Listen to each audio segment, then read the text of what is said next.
Okay. Now I am going to show a few more tools that I haven't really covered yet that you know will be useful in a project like this. As you've seen from some of the past student examples, some people um, do more kind of curvy or circle compositions. You don't have to use a grid, but I think probably the easiest is to use a grid just because you already have a structure in place. Um, you can look at your grid by, which one is it? Using a keyboard shortcut Command and apostrophe. So Command and apostrophe turns off and on the grid in Illustrator. If you don't like the keyboard shortcut, you can go to View and then scroll down to, I'm missing it. I know it's like right in front of me. Show grid, yes. Yeah, right here, show grid, and you can just click on it manually, and it'll bring up the grid. I'm just used to pressing Command apostrophe to turn it off and on. For your own reference, it does automatically kind of make this the main grid. Each of this darker lines here represents an inch, and then there's the other lighter lines, so that's divided into quarter inches. This is a very quick way to use this as the foundation for kind of laying out your lines and your paths to get from the start to finish for the labyrinth. One other tool I'm going to turn on is, in this case, I'm going to use Smart Guides. Oh, they're actually already turned on. So Command U turns on Smart Guides. If I click here, yeah, you'll see it snaps. I'm using the pen tool. It's snapping the point of the pen tool to the grid automatically. So I don't even have to hold down Shift to keep the straight lines. I can just click around, and if I'm close to some of these inch points, it should perfectly snap the lines in place. Now, if it is giving you trouble, just remember you can just hold down Shift, and that will constrain the angle of the lines you're making to 45-degree increments. So you can go from horizontal, 45-degree angle to vertical. You can see it snapping because I'm holding down Shift as I'm moving my cursor around. You'll also have to decide, are you going to use, let's say in this case, a white background, the walls of the labyrinth being these lines, and if that's the case, you'd have to basically repeat these steps so that this inner space is the path. So I've made this solid path here with a pen tool. And if I want to have this side path that breaks off from it, I have to say I go ahead and make that like this.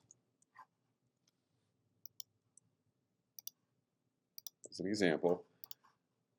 But I need to remove the piece of the path to basically look like it's removing this wall, so they can have these two separate directions that you can go. This is where we are going to get into a little bit more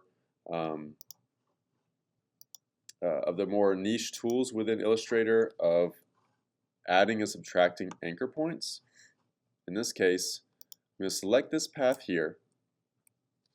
I'm going to click on the plus symbol on my keyboard.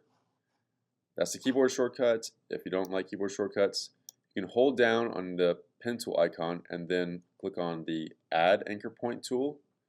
It looks like the pen tool, but there's a little plus symbol beside it. And again, the keyboard shortcut is just plus on the keyboard. I don't have to line this up perfectly.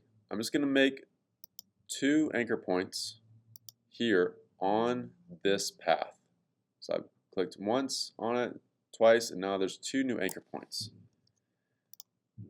Now I need to split up this path.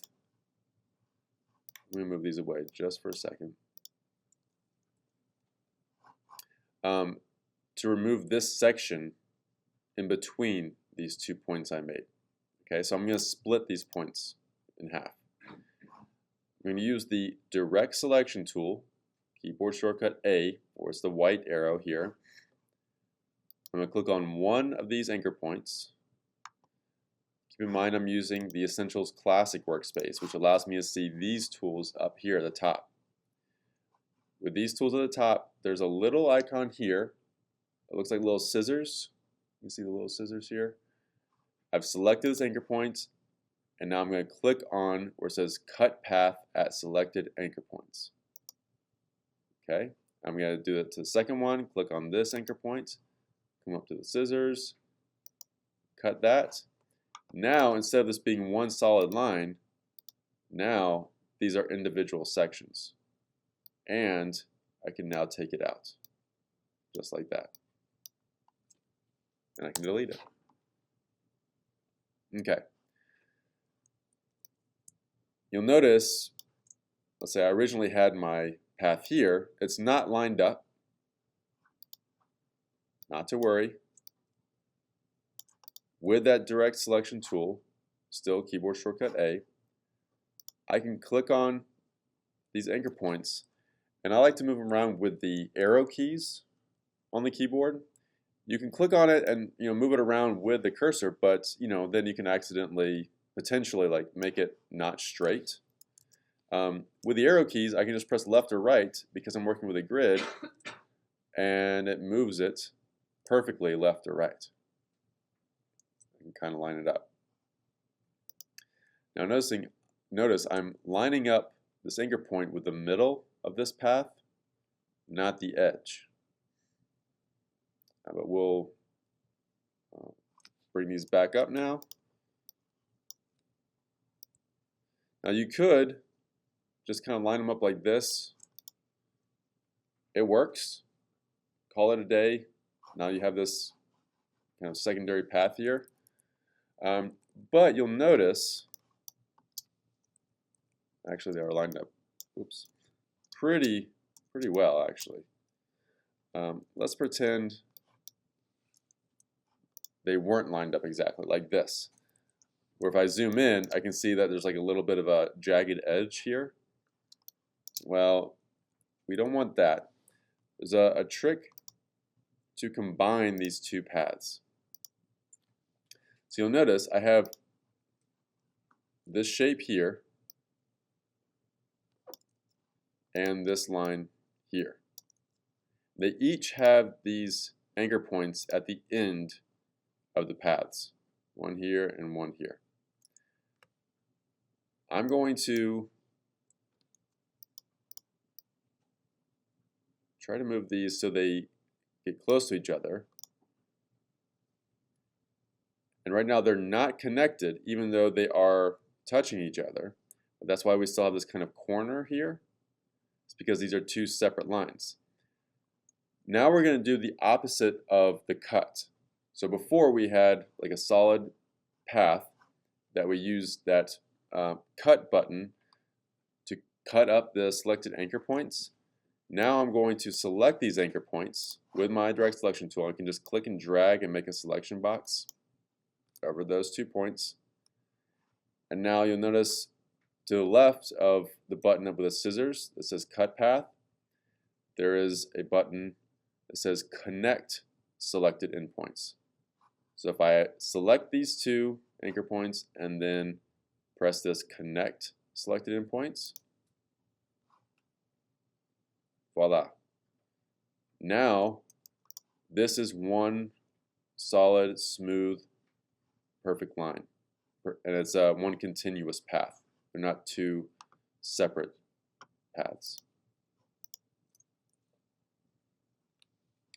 So that's how you get that perfect corner and avoids some of these like jagged edges where they're not like perfectly aligned.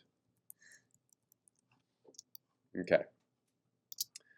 The other option, I'm made this path with the pen tool, but you may decide you want to start laying things out with the line segment tool. Depending on your design, that may work better for you. I'm going to delete this real quick. The line segment tool here, you can click on it, and then I'm bringing up my grid again, and then it just makes lines. It does what it says it does. And then if I want to duplicate this line that I just made, let's say I want to extend it down every inch, I can select it and then hold down the Option key on the keyboard. You see the cursor changes. So you hold down Option and then you click and drag it down and it duplicates that line. And I can keep doing that. Holding down the Option key and clicking and dragging will actually duplicate anything that's selected. So I can actually go in and select all three of these lines, hold down Option, click and drag it down, and now I can do 3 at a time. If I want to make a grid, actually these got a little bit off center, let me move them back over. If I want to make a grid, I can select all these lines. This time I might copy and paste. So I'm used to doing Command C and then Command V. But then while this is selected, I'm going to rotate it. Hold down Shift, rotate it 90 degrees. Then I can move this up and make a grid. That's how you start making things that are much more basically perfect. Mathematically perfect, where like each grid is an inch, or each cell is like an inch wide. Once you do something like this, you can actually do the same process of cutting up the paths, just like I did with the earlier version that I made with the pen tool. All of these lines are still anchor points and paths, so I can go click on the plus button, bring up my add anchor point tool, click on this line, add a couple anchor points, direct selection, select one, go to the scissors, cut, next one, cut. I can delete that section. We're going to go to Window and then click on Align. Oh, it moved on me. This is the Align window. There's a lot of options here for aligning and distributing objects. I'm going to turn off my grid. I'm just going to use some more lines as an example. So I'm just going to place them all over the artboard here. They're not lined up, they're not evenly distributed, and it's just a mess.